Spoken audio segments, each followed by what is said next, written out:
can all stand right up here or sit up here and see the view that I have. This is my United States of America.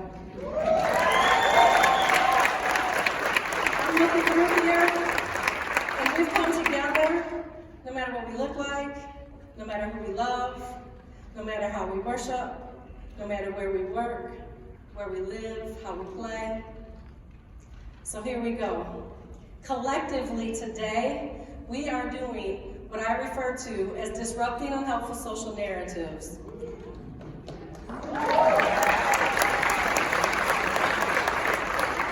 If you're anything like me, at times you need to turn the TV off, you need to turn off the social media, and you need to step back and go, wait a minute, like this is not my world. I don't operate in these spaces where we're putting people down, where we're hurting feelings, where we're coming at each other and getting come for. Like that's not what humanity is about.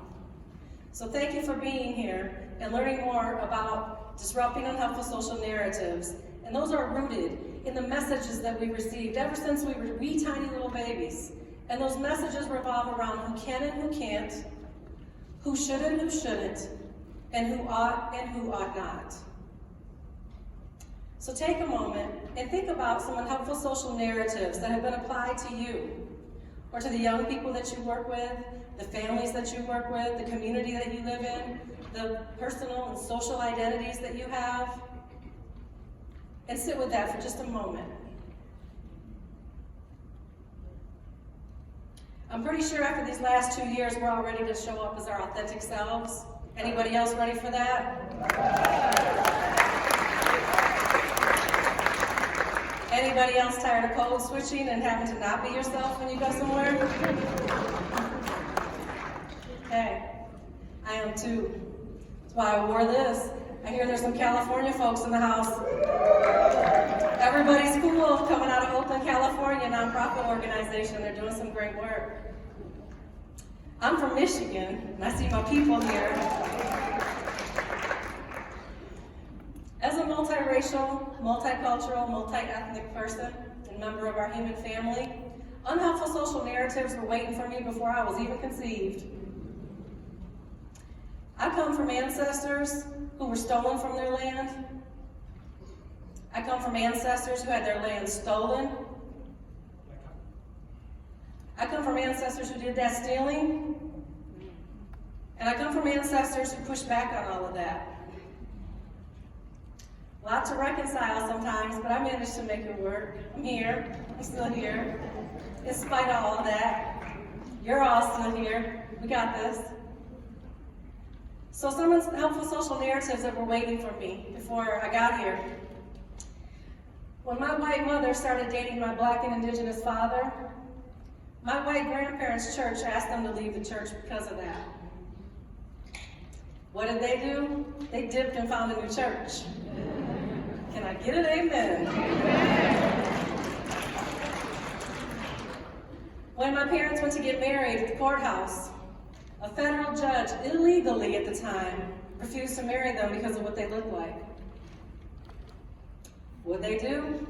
My mom, she demanded another judge, and they got married anyways. Gotta keep looking. I was born 2.5 months early at a time that the world didn't know what to do with preemie babies. Science hadn't caught up yet. Yeah, I'm that old. And I was born to a teen mom and a just out of his teens dad, who are an interracial couple. So you already kind of know what society was asking. One of those questions is what about the children? Well, this one's here and alive and here to tell you she's doing just fine. Wasn't easy though. Wasn't always easy. In school, I was the target of names. Oreo, skunk, zebra, half-breed. Those things came from kids and sometimes adults.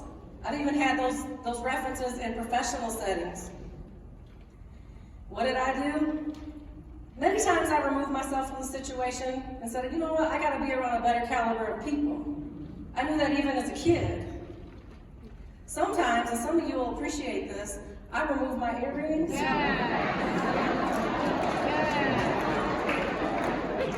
And I did what I had to do. Then I kept it moving.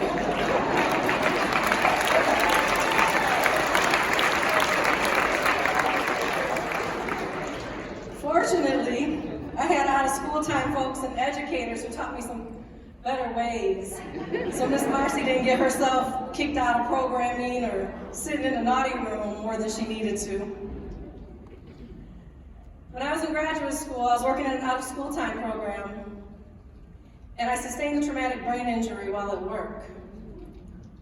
Lost my ability to tell time, to count money, drive a car, and talk, believe it or not. That all came back. Doctors weren't sure.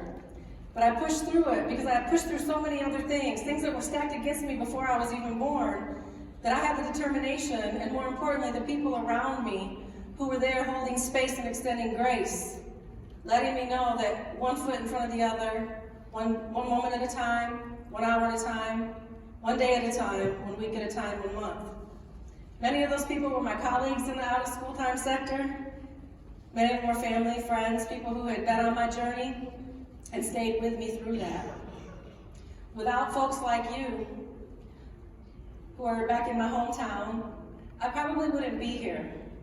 Had I listened to all the unhelpful social narratives telling me what I can and can't do, what I should and shouldn't do, what I ought and ought not do, I wouldn't have been able to do those things. These are words that so many of the kids we serve hear on a regular basis. And they hear them sometimes from the people who are supposed to love them the most. That's where we come in. We push back on that. We're the counterbalance to all the junk going on in the world, all the chaos, all the mess. We can't control everything, but we can certainly control the time that they're with us. COVID, these last couple years, was the first time that some of the people that I know had ever heard what they could and couldn't do. It's the first time that they were ever told no. First time they couldn't plan for the next day and do what they wanted. For others of us, we've been hearing these things a lot. But we're all here now, and we get to decide how we want to move forward with every interaction, every person, every time. So those people I mentioned who uplifted me and helped me push back, they helped me become an author, a pre-K-12 educator, a tenure-track college instructor, business owner, school board trustee, and a lot of other things. It's because of them. I didn't do this by myself.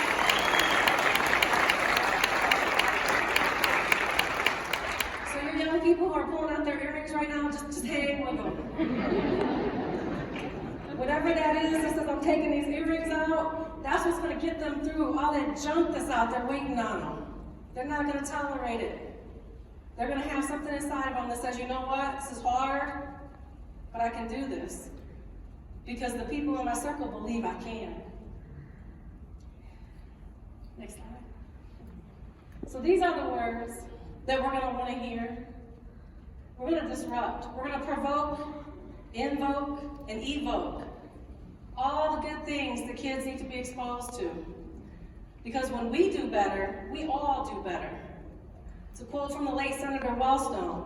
And if you think about that, think about your residents. And if you're a homeowner, if your neighbor's property stays out of foreclosure, the value of your house stays up. If what I lovingly refer to as OPCs, and I say this from the bottom of my heart, other people's children, we love them, but ooh-wee. If other people's children are cared for and healthy and safe and have their needs met, guess what happens to the learning of your own children? Guess what happens to us at work? Guess what happens to our communities? They thrive, and we have these moments. So everything I do deliberately, including what I'm wearing today. I wanted to make sure that I showed up as my authentic self and started modeling what that looks like. I'm tired of code switching, and those are the people the two primary contributors to getting me here. My parents, who weren't supposed to make it, they're still making it, and me. And there's a husband somewhere, I'm not sure he's out here, but we picked him up along the way. We let him join our little tribe. Had to earn his way in, but we kept him. But these next few slides are going to show you what it looks like to disrupt unhelpful social narratives and not let society tell you what you can and cannot do. Those are the same two pair of feet that are enjoying all kinds of things, that aren't being limited in hobbies, in pursuits, in passions, because society has decided that that person can or can't do it. That person's doing it anyways. So I ask you to join me in the commitment of disrupting unhelpful social narratives about yourself and others every single time. Thank you.